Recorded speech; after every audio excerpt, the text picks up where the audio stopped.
¡Qué bien! Jeans of Hope. Bolívar San Enrique San Martín, Bolívar San Martín. ¿A usted le gustaba Ginson? Diga que no. Ginson, los Campos Verdes. Lo máximo. Los Campos Verdes. Los Campos Verdes que yo cultivé. No era yo cultivé. No era así. Bueno, usted lo produjo, lo aspiró. No, tampoco. Ya. Lo consumió. Usted sembró, cosechó y se lo fumó. Hay que quemar la maleza. O sea, aprende, hay que quemar la maleza. Hay que quemar la maleza. Sí, la maleza, sí. Muy bien. Vamos a seguir con nuestra entrevista, pero vamos, mi querido Bolito. Sí, estas entrevistas o las entrevistas que transmitimos son retransmitidas por OnePlus TV a través de la plataforma digital www.oneplus TV, también por el canal 14 de CNT, canal 14 de Extreme, canal 14 y 514 de Claro y todos los streamings. Las mejores entrevistas las puedes ver a las 22:30 en OnePlus. Y aquí en I99, en el @radio I99, vea todos en nuestros canales de YouTube y en todas las plataformas, o vaya a CNT Play, usted aplasta el icono y nos puede ver y escuchar en el 98.9, Bolito. Muy bien. Daniel, ¿eso es todo? Sí, señor. Muy bien. Saludarlo a Mauricio a la distancia, no pude antes, querido primo, ¿cómo estás? Disculpe, ¿usted lo mandó de corresponsal a la Copa? No, esta vez se fue, mire esa gallada bonita, se fue. ¿Con los viáticos? Su señor padre, no, esto es... sin viático fue. Se fue su señor padre, nuestro querido amigo, mi tío Mauricio. Sí. Se fue Javi con el hermano, y Mauricio y los hijos varones. Pero sí pagaron entrada o también fueron al portazo, como cuando iban al Monumental. ¿Cómo pensó que estaba en el Monumental, digo yo. Lo que sí sé es que mi primo Mauricio sí, pero mi primo Javico, que es desbaratado, quería ver a Shakira. ¡Qué partido!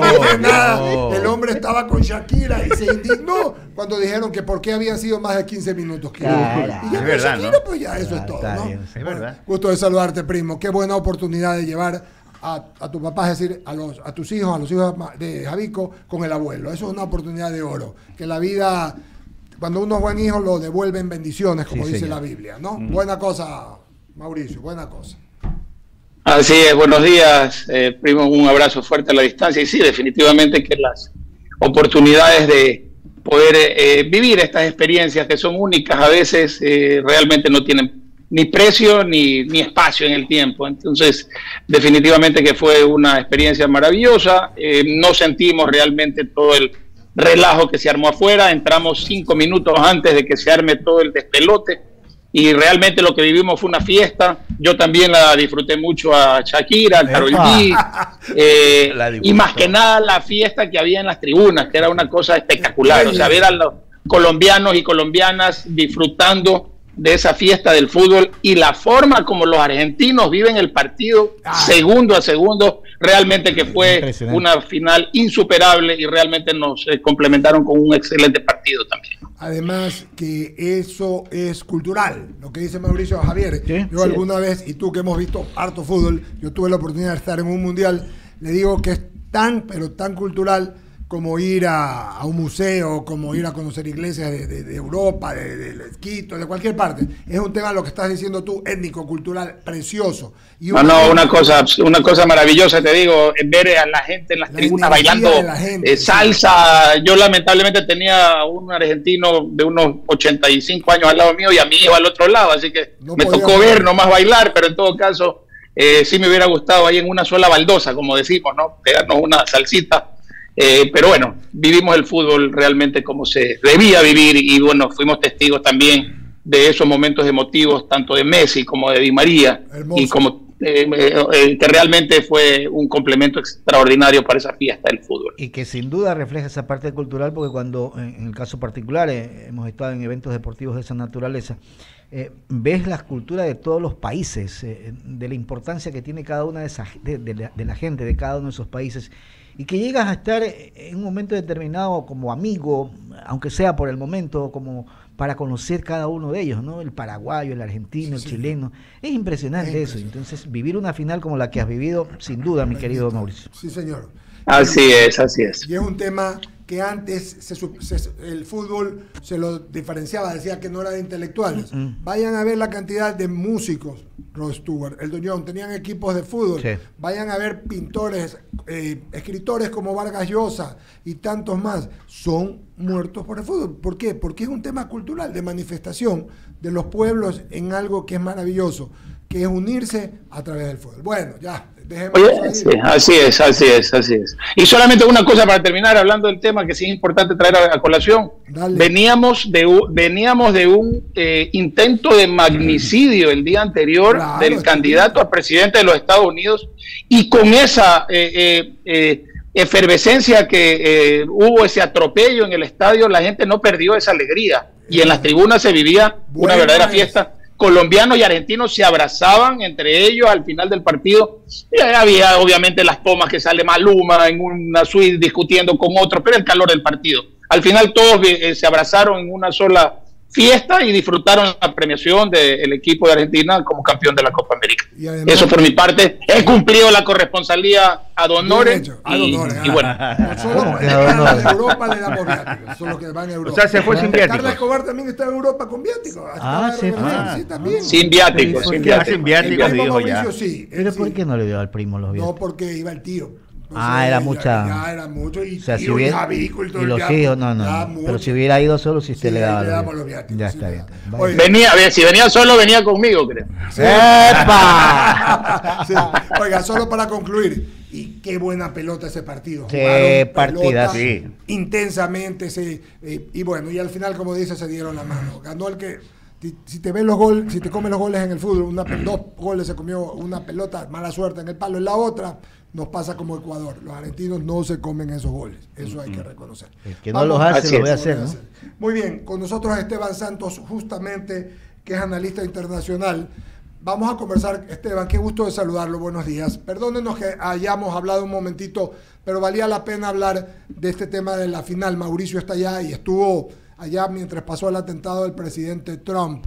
Y la primera pregunta, como no puede ser de otra manera, usted es un analista internacional.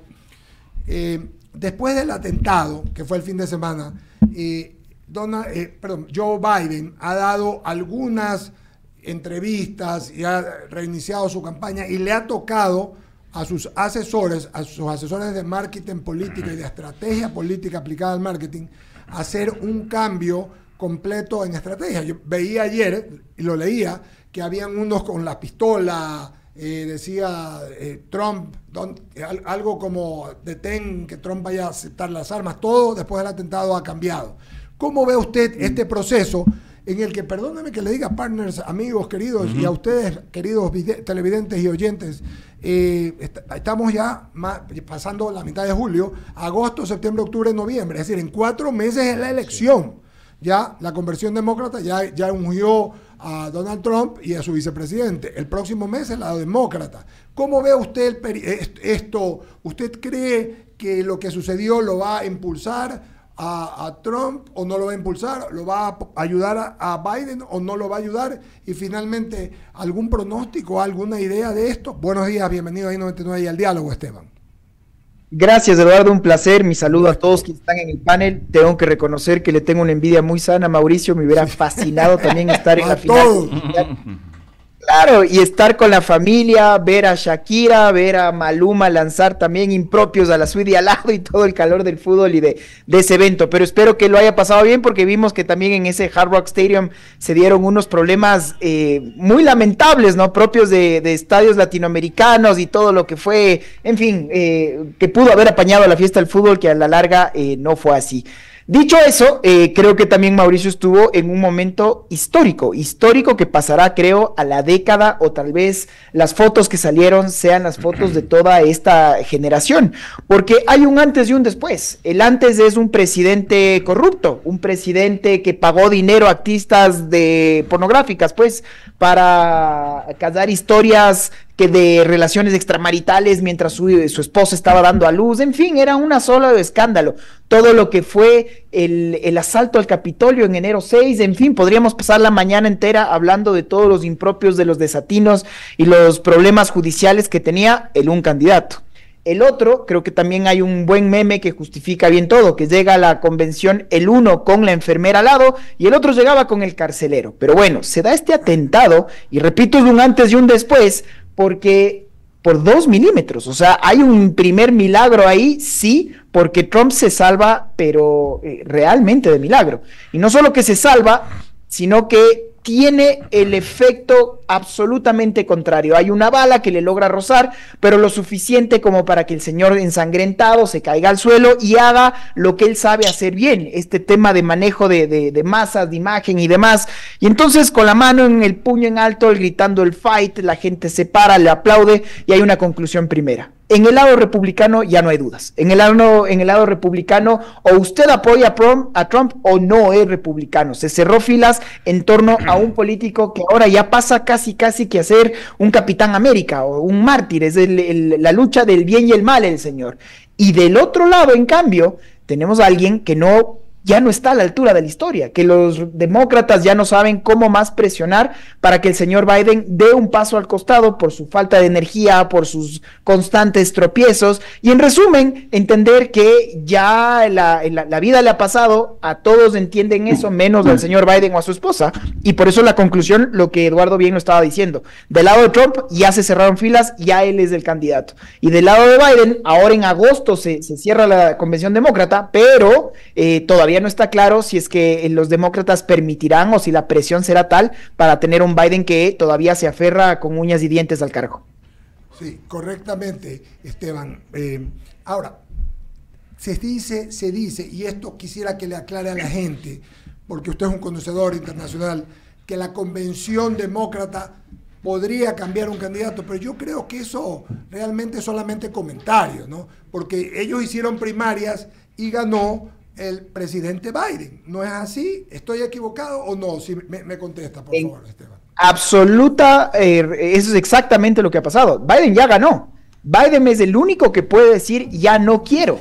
Y Biden es el único que puede decir que sea la señora Kamala Harris o poder abrir a un caucus para ver si es que hay algún otro candidato. Pero la llave la tiene Biden y para muchos, y yo me sumo, lo tiene la señora Jill Biden, que es ella quien es la que está fronteando todas estas presiones y es ella la primera que le dice a su esposo que no, que todavía puede. Entonces, en estricto derecho, la llave la tiene exclusivamente el actual presidente y si es que él no decide dar un paso al costado, pues básicamente no hay otra cosa, porque esta convención es básicamente eso, es una ceremonia, es un acto protocolario para posesionar a quien ganó ya los delegados y sobre todo el tiempo, porque uno puede intentar inventar, cambiar o revertir un resultado que eso sería inaudito, no se ha dado nunca, pero otra vez el tiempo ya no hay, porque Eduardo lo has dicho bien, ya estamos a mediados de julio y entonces cualquier cambio y cualquier debilidad del lado demócrata solo va a ser mal interpretado en un país que ya está fracturado, que ya está dividido, pero que hay una mitad de un país que todavía está buscando un liderazgo que no quiere precisamente que sea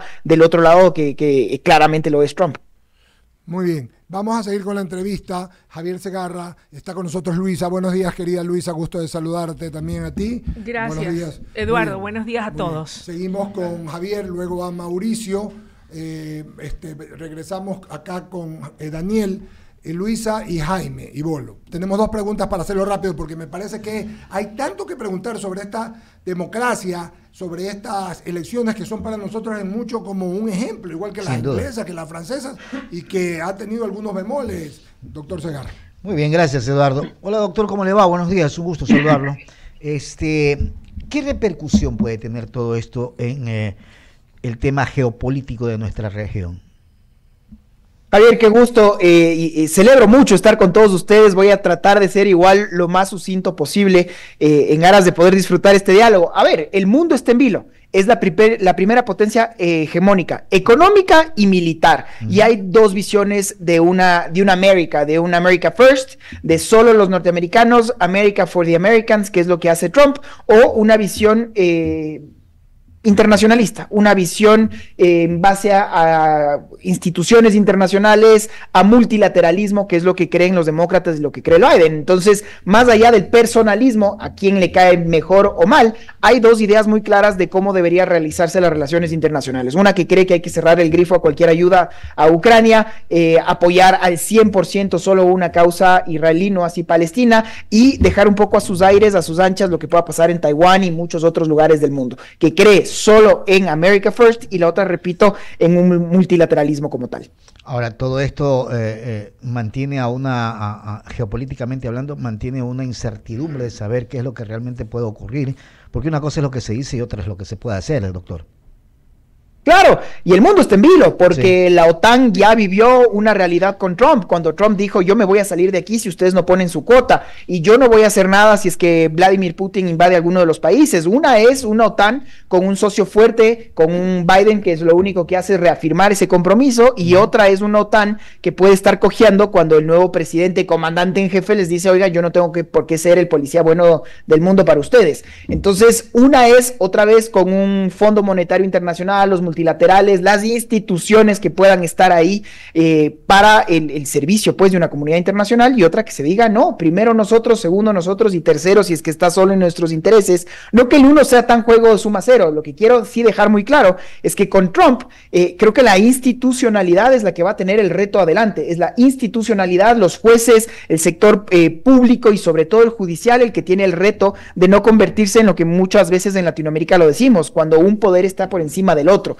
Eso es lo que está en juego en los Estados Unidos y sobre todo, y concluyo Javier diciendo, en un ambiente extremadamente crispado, en donde espero estar muy equivocado, la política está enlodada, hay una política de odio y sobre todo las posiciones cada vez son más tensas y por eso en esto espero estar equivocado, episodios de odio y de violencia probablemente tengan una espiral. Le voy a dar el paso a Mauricio Salén, estimado doctor, para que continúe con el diálogo. Adelante, Mauricio. Gracias, Javier. Esteban, fuerte abrazo a la distancia. Y sí, bueno, yo creo que como para complementar un poco lo que decías, esto ya tenía un declive por parte de la candidatura demócrata desde hace algunas semanas atrás, se agravó mucho más después del debate, se comenzó a satirizar con los temas de las confusiones entre Trump y Harris y entre el presidente de Ucrania, el presidente de Rusia, etcétera, que ya daban ciertas dudas acerca de la salud mental del candidato Biden. Y luego de eso, obviamente, este evento que no es menor y que definitivamente, como bien lo indicas, lo pone a un Capitán América, contrario a lo que se ve de la otra candidatura, alguien fuerte, con decisión, con temperamento, con capacidad de liderar y que definitivamente llama la atención de quienes al menos tenían algún tipo de indecisión. Pero yo quería también consultarte otro tema.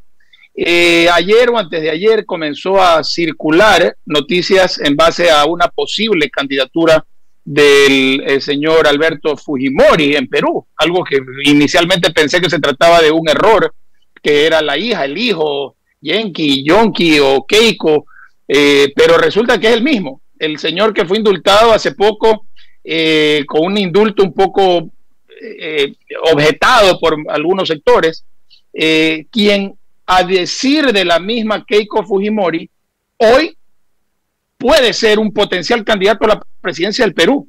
Una persona que tiene una sentencia ejecutoriada, obviamente que fue indultado, pero eso no le quita el delito.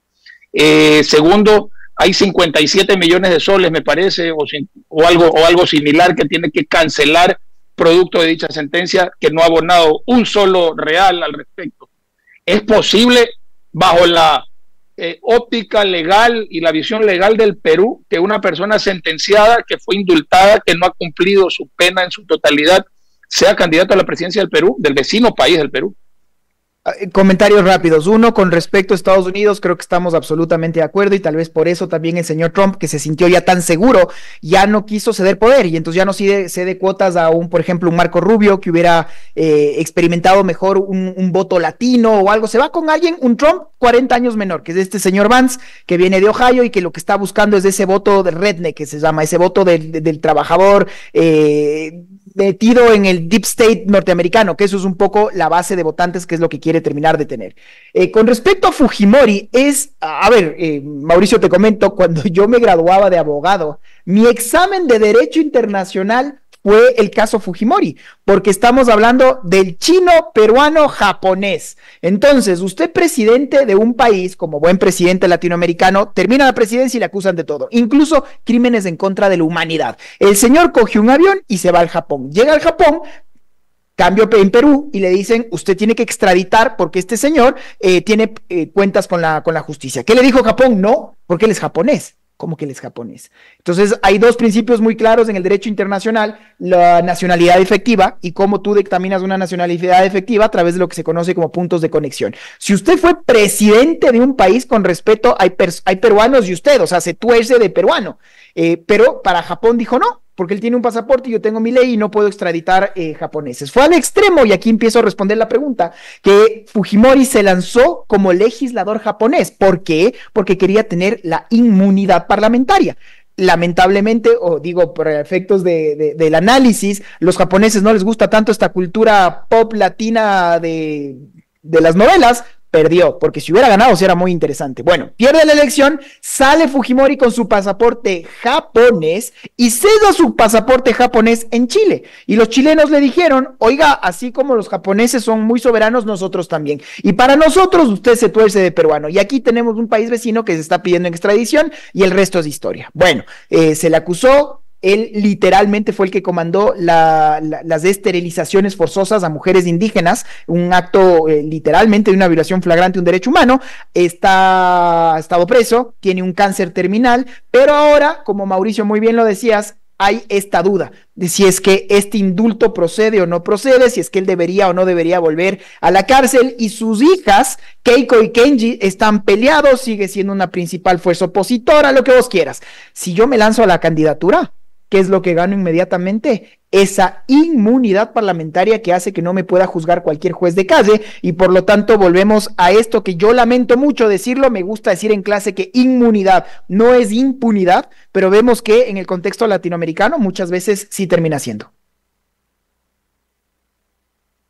Creo que estás tú silenciado, ¿sigue siendo la frase más dicha? Ok. Sí, es correcto. Pero ahí viene la duda. El hecho de que sea candidato y tenga inmunidad, ¿está habilitado para ser candidato? Porque hay un Consejo Nacional Electoral, o como se llame, que debería habilitarlo. Y la pregunta ¿es habilitable a alguien que está en una condena vigente indultada, por llamarlo de alguna forma gráfica? ¿Es habilitable esa situación del señor Fujimori? Bueno, depende mucho a quién le preguntes. Porque, y ahí entra otra vez la política. Yo trato de ser lo más técnico en el análisis, porque que me cae mal Fujimori, por supuesto, que el señor ha hecho de todo, sí, y aún así, paréntesis, él es el que firmó la paz con el Ecuador, con otro supuesto diablo, digo supuesto porque Yamil Maguad y todo lo que le pasó, y yo pregunto otra vez a mis alumnos en clase, si es que son tan diablos, ¿por qué esa paz ha perdurado en el tiempo? Pero eso como para otro análisis. Y dejar claro entonces que Fujimori, si bien yo fui ya declarado y sentenciado por corrupción y por crímenes en contra de la humanidad, ya recibí una exculpación, y entonces eso jurídicamente permite que yo pueda restituir mis derechos políticos. Hay toda una corriente que te dice que sí, y hay otros que te dicen no, porque ese indulto no fue debidamente en derecho otorgado. Entonces, ¿quién resuelve esto? Con mucha pena decirlo, la política, porque la política depende de la teoría que tú quieras tener, y quien controla, un juez que va a tener que resolver en torno a la restitución de un derecho cuando yo ya doy un indulto, o no, porque esta consecución fue mal lograda, y al estar mal lograda, entonces usted no puede, básicamente nadie se puede beneficiar de su propio dolo. ¿Qué va a pasar? Que todavía hay mucha tela por cortar, y entonces Perú y el señor Fujimori retrocedemos 25 años y la suerte sigue ahí vigente. Y cómo es increíble que en una política de un hermano país seguimos con un apellido que tanto mal le ha hecho un país y sigue siendo más presente que nunca hoy, a julio del 2024. Que si la política tuviera que decidir y hubiera gente honorable en la política, no habría el problema, porque el problema no es la política, el problema es quienes están en la política y nos hacen creer que la política es mala. Doy paso a mis compañeros en cabina para continuar con la conversación y el diálogo. Sí, sin duda, gracias. Un tema, estamos viviendo épocas electorales en varios países, y sin duda Ecuador no es tampoco la excepción. Vivimos un tiempo donde el protagonismo de los políticos tiende a ser exacerbado, quizás.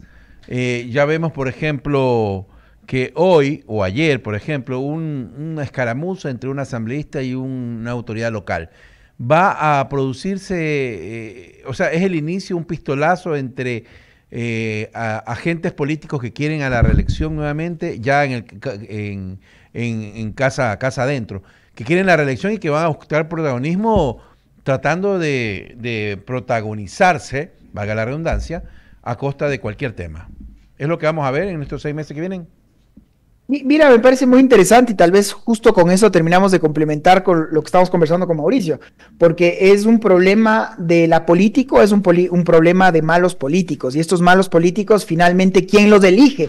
Es una población. Maquiavelo decía que cada pueblo tiene el gobernante que se merece, pero ¿por qué seguimos escogiendo tan mal? Mira, reflejo lo que está pasando en nuestra política nacional. ¿Cómo es que llegan estos actores ayer a posesionarse para dirigir el Consejo de la Judicatura? Entonces todo el mundo quemando a los consejeros de participación ciudadana. Y uno dice, a ver, bueno, ellos son los que le escogieron a este señor. No, ¿de dónde viene? De una terna emitida por los propios jueces de una Corte Nacional. Entonces tú tienes que retrotraer y decir, a ver, ¿cómo es que llegan estos personajes a estos cargos tan altos? Y entonces creo que hay una culpabilidad, una responsabilidad, una corresponsabilidad, sí, de la clase política que no está a la altura de historia, pero sobre todo, y creo también de la falta de educación o de nuestra memoria tan a corto plazo, que hace que estos mismos apellidos sigan también en el Ecuador gobernando y reinando décadas después, y que sobre todo, lejos de existir nuevas figuras, lo que tenemos es otras que se recirculan, que se reciclan, pero que es más de lo mismo. Y la conclusión para mí es que las personas, al no ver que su realidad cambia, al ver que las instituciones están siendo permeadas por los mismos actores, entonces la institucionalidad se cae. ¿Por qué voy a creer yo en esta institución? Y si no creo, ¿por qué voy a cumplir con la ley? ¿Por qué voy a cumplir con el derecho? ¿Por qué? Y si no, entonces empieza a carcomerse la democracia, y creo que eso es algo de los males del cáncer que estamos viviendo. Gracias, Esteban. Permítame, doy paso a mi compañera Luisa Delgadillo con más inquietudes. Gracias, Daniel. Esteban, qué gusto saludarlo. Buenos días. Solo una pregunta.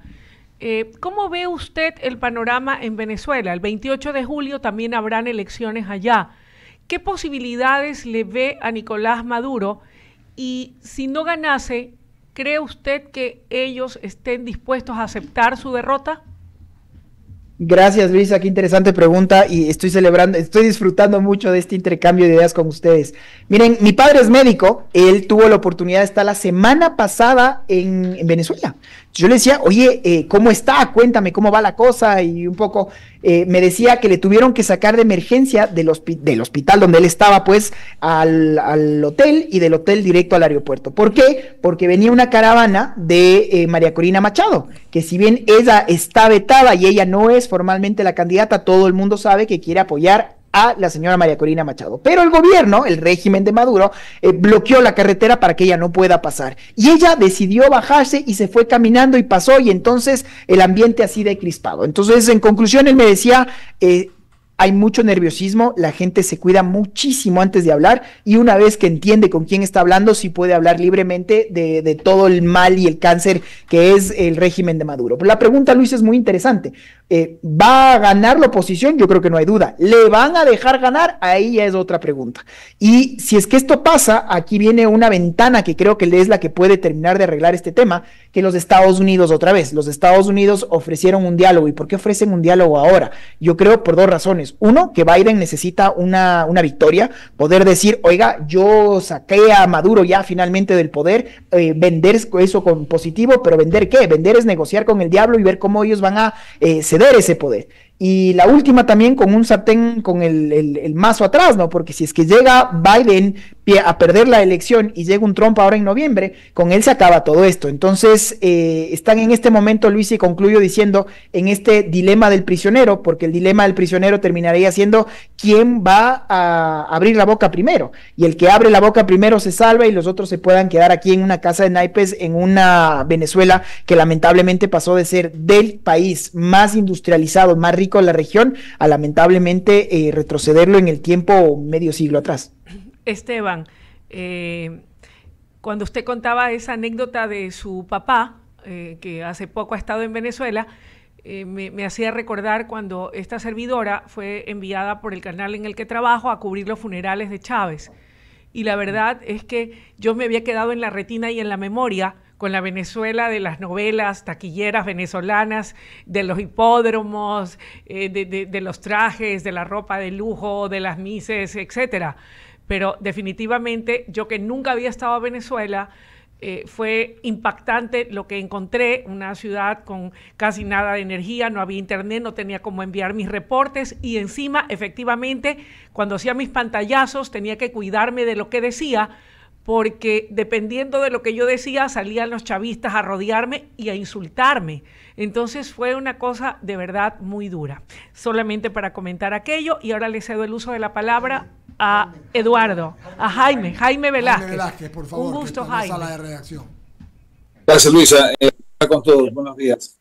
Un placer estar aquí. Y todo eso este análisis de acuerdo a que siempre la gente busca una guía, ¿no? ¿Verdad? Y la guía actualmente en Sudamérica, Centroamérica y Norteamérica, más o menos ha tenido Estados Unidos en cuanto a política. Y resulta que hace unos años atrás siguen los demócratas, digamos, mandando en Estados Unidos. Y el tema está en que si tú lo replicas eso hacia Centroamérica y a Sudamérica, ves que hay una serie de gobiernos que efectivamente, digamos que comulgan con los demócratas. Y nosotros lo llamamos derecha e izquierda, ¿no? O sea, en este caso los republicanos derecha y los demócratas de izquierda. ¿Tú crees que ha llegado el momento en que se cumpla esta ley de cambiar el péndulo? Es decir, tanto en Estados Unidos como en las próximas elecciones, tanto en Venezuela, Perú, inclusive hasta en Ecuador. Te pregunto esto porque la verdad es que muchos están analizando este tema. Claro, Jaime, mira, es muy interesante pensar en ideologías de izquierdas o de derechas si es que pueden seguir vigentes a 2024. Y esto, ¿por qué le dices de izquierda o por qué le dices de derecha? Hay que retrotraerse a la Revolución Francesa y literalmente dónde se sentaron los girondinos y dónde se sentaron los jacobinos, los unos a la izquierda y los otros a la derecha, y desde ahí empieza esta idea de que soy más de izquierdas o más de derechas. Hoy día en los Estados Unidos hemos tenido, yo creo que el péndulo, hay lo que se conoce como estos estados bisagras, los swing states. Entonces, hace muy poco, el estado de la Florida era un swing state, y como es un estado mayoritariamente de latinos, se entendía y se pretendía decir que este es un estado mayoritariamente demócrata, pero no ha sido así. Es ahora un feudo republicano en donde ya no se le considera a la Florida un estado bisagra. ¿Cuáles sí se los consideran? Estos estados del centro, como decía Wyoming, como decía Pensilvania, y por eso se explica mucho el porqué de la candidatura de este señor Vance por parte de Trump. Entonces, estamos ante un fin de un primer liderazgo demócrata. Si es que queda Biden como el elegido, yo lanzo los dados, Jaime, y me atrevo a decir que sí, porque estoy al final absolutamente de acuerdo con la premisa de tu pregunta. Las personas siguen liderazgos, las personas, más que hablar del fondo, de lo técnico, lo que tienen es esta necesidad de seguir un liderazgo. Y creo que en Latinoamérica todavía hay un tema muy fuerte que ahora se lo está replicando en los Estados Unidos, de que nos gustan los liderazgos fuertes, el caudillo, el redentor, el solo soy yo el que puede salvar algo, y creo que eso lo hace muy mal a una democracia, pensar que esto es así de simple, que es una persona la que puede salvarnos, en lugar de pensar en una institucionalidad. Yo concluyo diciendo que los Estados Unidos, en mi criterio, admiro mucho a ese país porque ha logrado tener una separabilidad de poderes. Puede usted ser multimillonario, puede ser usted alguien con una cuota política muy fuerte, pero al final las leyes se cumplen, y creo que Trump está justamente logrando romper y presionando a que esa estabilidad se pueda terminar viniendo abajo, y eso es lo que tienen que escoger los norteamericanos: el tema de las armas, el tema de la identidad cultural, de género, el tema de la migración y por supuesto la política exterior. Todo eso está en juego, y por eso es que creo que si es que no hay un nuevo liderazgo fresco, ahora que ya estamos muy sobre el tiempo, probablemente la suerte ya esté echada y decantada en favor del republicano. Bueno, esperemos que no se repita y que las cosas vayan mejor para el mundo, la verdad, porque obviamente la situación está complicada y lo que tú decías, ¿no? Es cambiar la mentalidad. La gente sigue líderes, pero líderes, sobre todo en Sudamérica y Centroamérica, líderes muy fuertes, muy firmes, y eso va llamando la tendencia de toda esta América, tanto latina como de Canadá y todo lo demás. Entonces, yo sí creo que habría que ver qué sucede en las próximas elecciones, tanto de Estados Unidos como las que se aproximan, tanto en el Ecuador como en Perú y los otros países.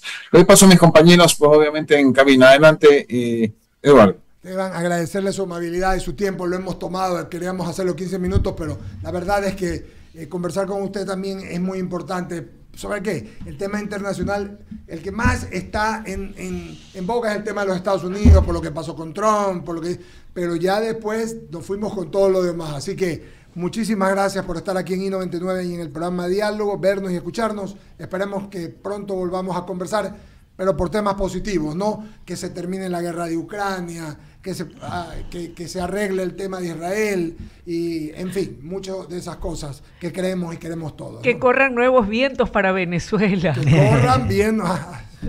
Yo lo veo eso no como... pierdo la esperanza. Hay un juego de dados, o sea, los veteranos que cogen y ponen unos dados y dicen, dudo, Luisa, dudo que corra más. Pero lo último que se pierde es la esperanza. Sí, señor. Gracias, Esteban, muy amable por su gentileza.